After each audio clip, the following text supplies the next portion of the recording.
Mr. President, distinguished delegates, ladies and gentlemen, thank you for the honor of addressing this General Assembly.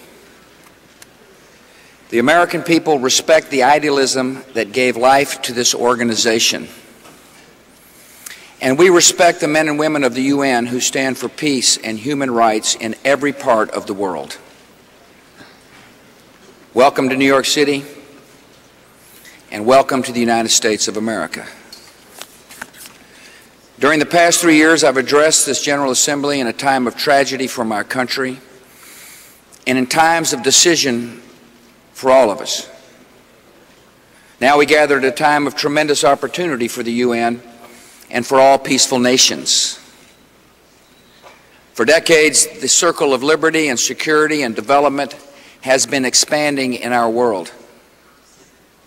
This progress has brought unity to Europe, self-government to Latin America and Asia, and new hope to Africa. Now we have the historic chance to widen the circle even further, to fight radicalism and terror with justice and dignity, to achieve a true peace founded on human freedom. The United Nations and my country share the deepest commitments. Both the American Declaration of Independence and the Universal Declaration of Human Rights proclaim the equal value and dignity of every human life. That dignity is honored by the rule of law, limits on the power of the state, respect for women, protection of private property, free speech, equal justice, and religious tolerance.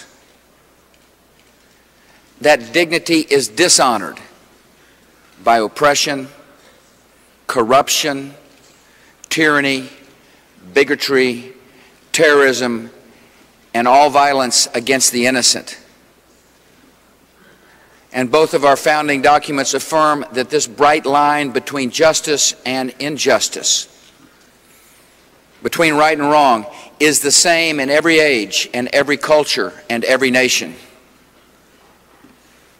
Wise governments also stand for these principles for very practical and realistic reasons. We know that dictators are quick to choose aggression, while free nations strive to resolve differences in peace. We know that oppressive governments support terror, while free governments fight the terrorists in their midst. We know that free peoples embrace progress in life instead of becoming the recruits for murderous ideologies.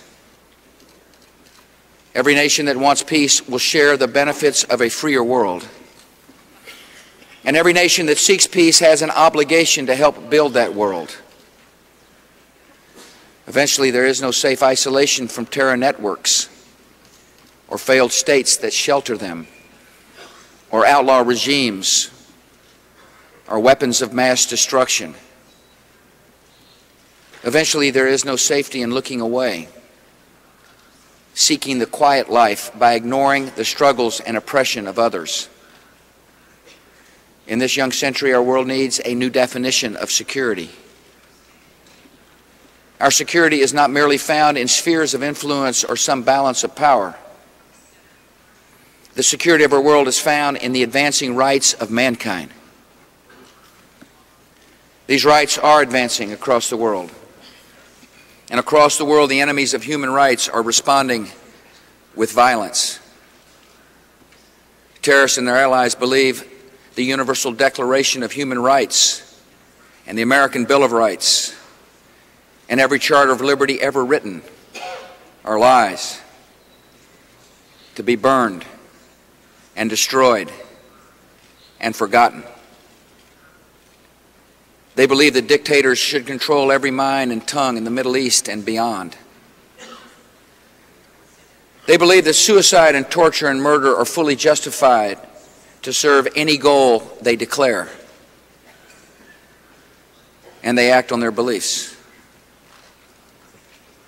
In the last year alone, terrorists have attacked police stations and banks and commuter trains and synagogues. and a school filled with children. This month in Beslan, we saw once again how the terrorists measure their success in the death of the innocent and in the pain of grieving families. Svetlana Debizov was held hostage along with her son and her nephew.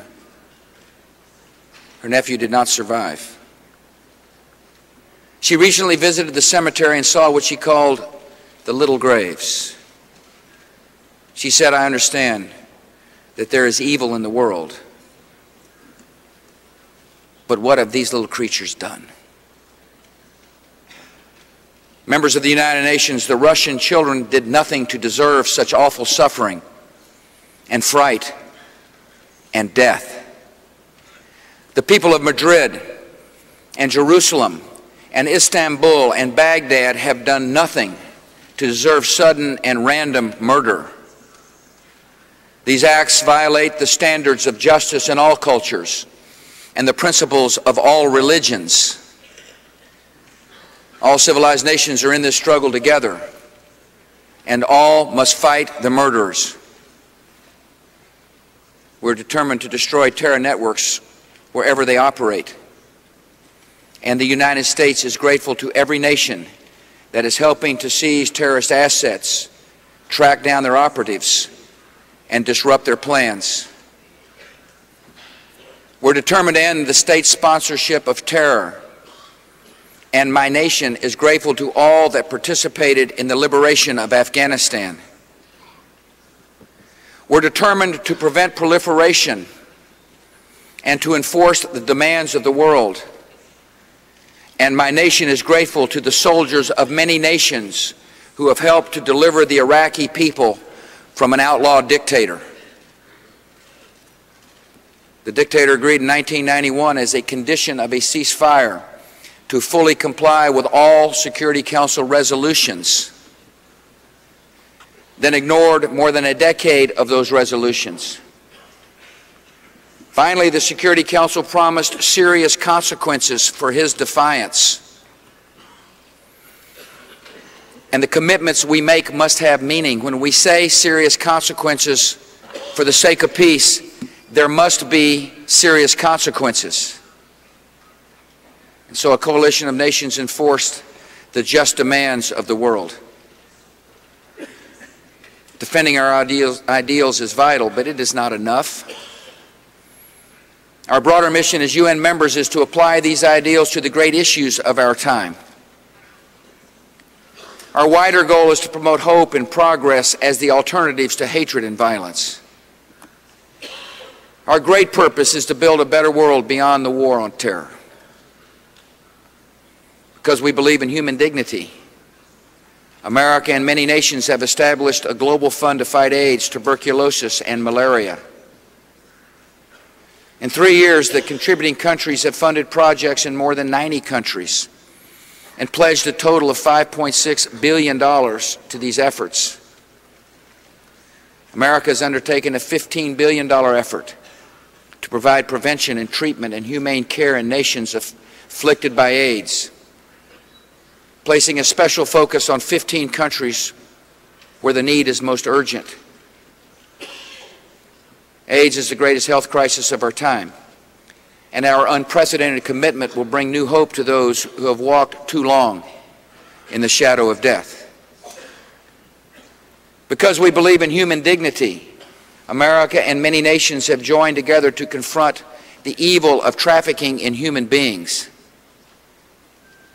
We're supporting organizations that rescue the victims, passing stronger anti-trafficking laws, and warning travelers that they will be held to account for supporting this modern form of slavery.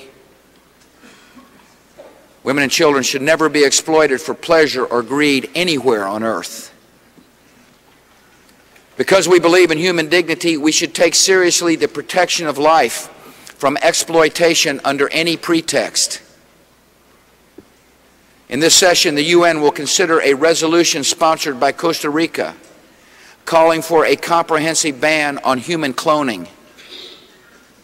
I support that resolution and urge all governments to affirm a basic ethical principle: no human life should ever be produced or destroyed for the benefit of another. Because we believe in human dignity, America and many nations have changed the way we fight poverty, curb corruption, and provide aid.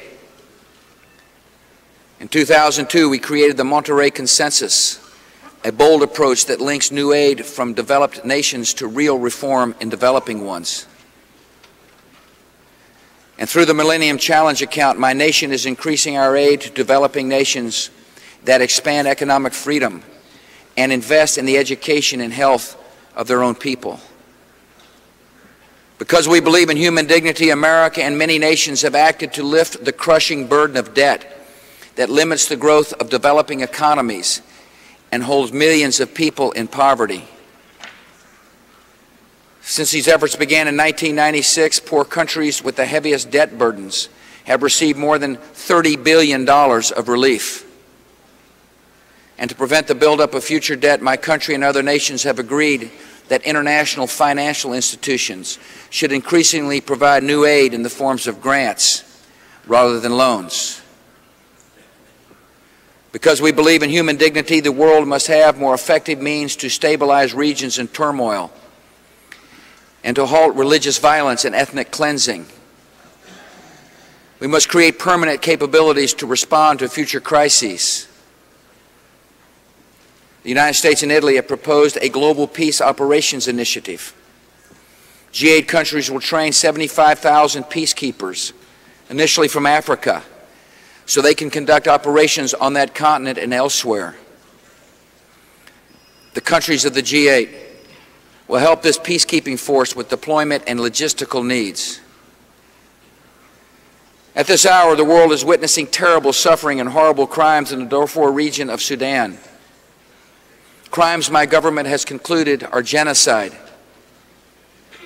The United States played a key role in efforts to broker a ceasefire, and we're providing humanitarian assistance to the Sudanese people. Rwanda and Nigeria have deployed forces in Sudan to help improve security so aid can be delivered. The Security Council adopted a new resolution that supports an expanded African Union force to help prevent further bloodshed and urges the government of Sudan to stop flights by military aircraft in Darfur. We congratulate the members of the Council on this timely and necessary action. I call on the government of Sudan to honor the ceasefire it signed and to stop the killing in Darfur. Because we believe in human dignity, peaceful nations must stand for the advance of democracy. No other system of government has done more to protect minorities, to secure the rights of labor, to raise the status of women, or to channel human energy to the pursuits of peace. We have witnessed the rise of democratic governments in predominantly Hindu and Muslim, Buddhist, Jewish, and Christian cultures. Democratic institutions have taken root in modern societies and in traditional societies.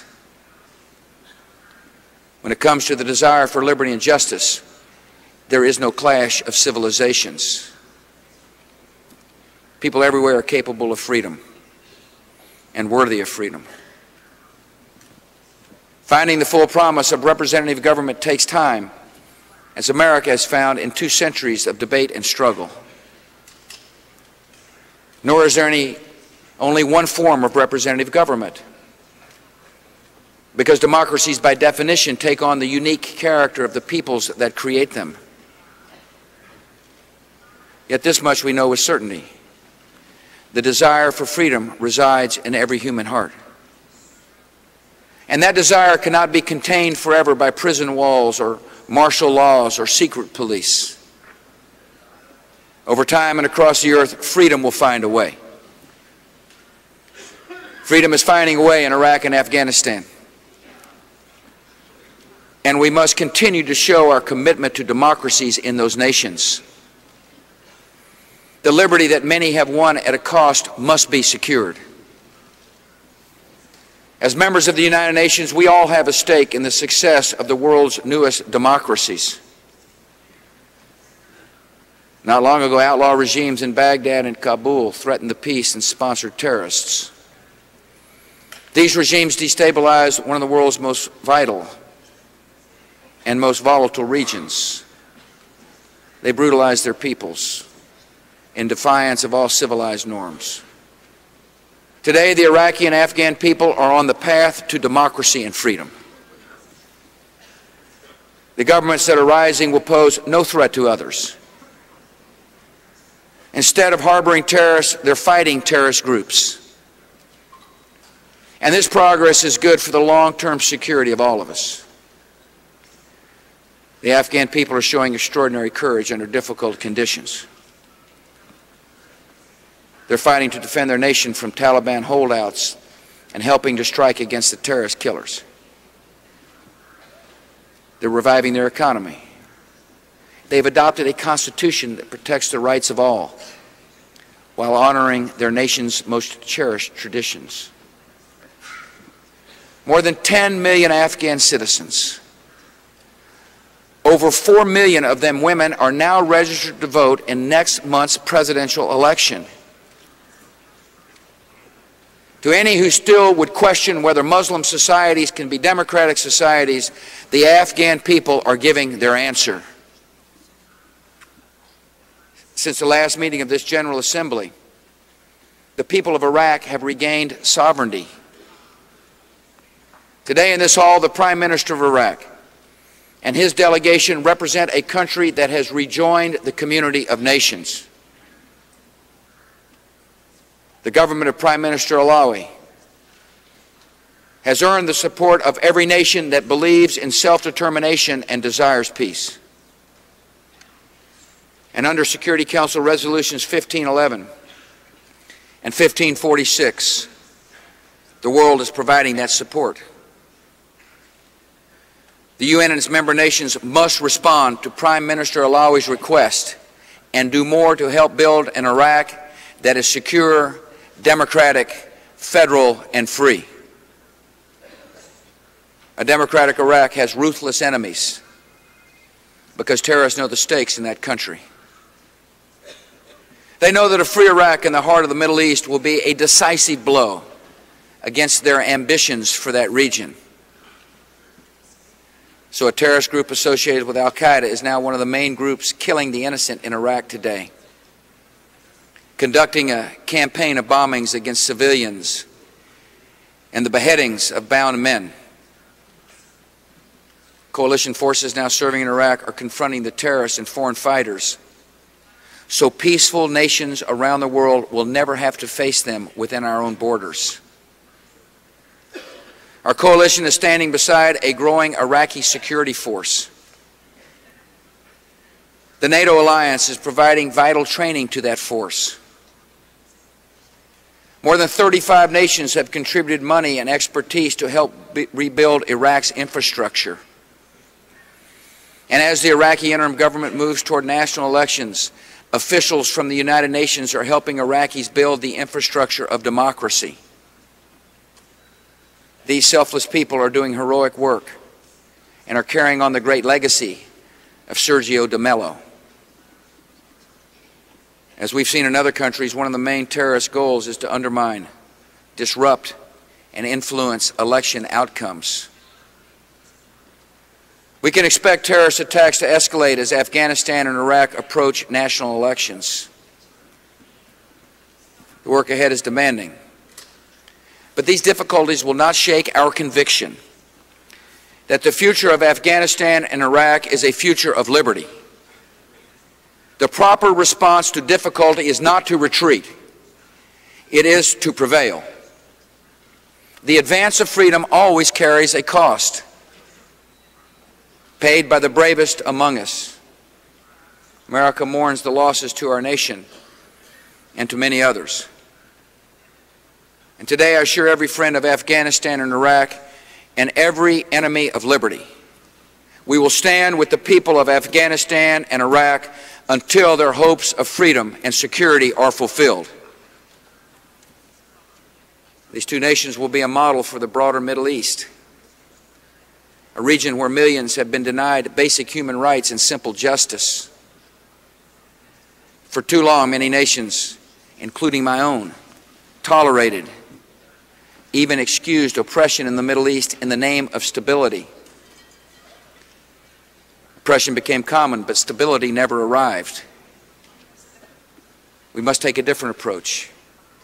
We must help the reformers of the Middle East as they work for freedom and strive to build a community of peaceful, democratic nations.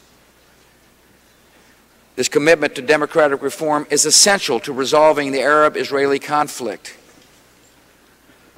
Peace will not be achieved by Palestinian rulers who intimidate opposition, tolerate corruption, and maintain ties to terrorist groups. The long-suffering Palestinian people deserve better. They deserve true leaders capable of creating and governing a free and peaceful Palestinian state. Even after the setbacks and frustrations of recent months, goodwill and hard effort can achieve the promise of the roadmap to peace. Those who would lead a new Palestinian state should adopt peaceful means to achieve the rights of their people and create the reformed institutions of a stable democracy. Arab states should end incitement in their own media, cut off public and private funding for terrorism, and establish normal relations with Israel. Israel should impose a settlement freeze, dismantle unauthorized outposts, end the daily humiliation of the Palestinian people, and avoid any actions that prejudice final negotiations. And world leaders should withdraw all favor and support from any Palestinian ruler who fails his people and betrays their cause. The democratic hopes we see growing in the Middle East are growing everywhere. In the words of the Burmese democracy advocate, Aung San Suu Kyi, we do not accept the notion that democracy is a Western value. To the contrary, democracy simply means good government rooted in responsibility, transparency, and accountability. Here at the United Nations, you know this to be true. In recent years, this organization has helped create a new democracy in East Timor, and the UN has aided other nations in making the transition to self-rule. Because I believe the advance of liberty is the path to both a safer and better world. Today I propose establishing a democracy fund within the United Nations. This is a great calling for this great organization.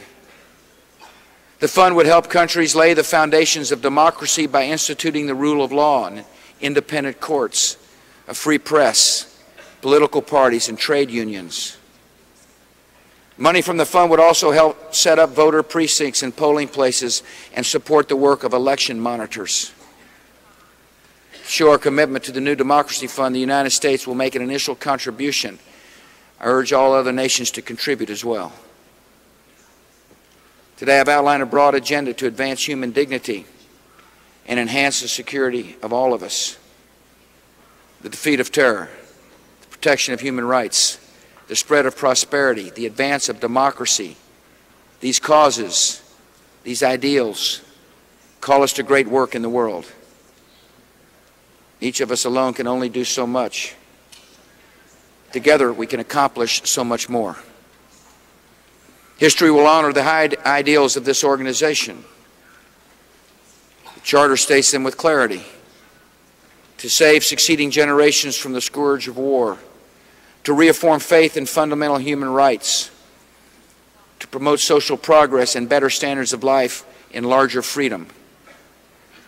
Let history also record that our generation of leaders followed through on these ideals, even in adversity. Let history show that in a decisive decade, members of the United Nations did not grow weary in our duties or waver in meeting them. I'm confident that this young century will be Liberty Century. I believe we will rise to this moment because I know the character of so many nations and leaders represented here today. And I have faith in the transforming power of freedom. May God bless you.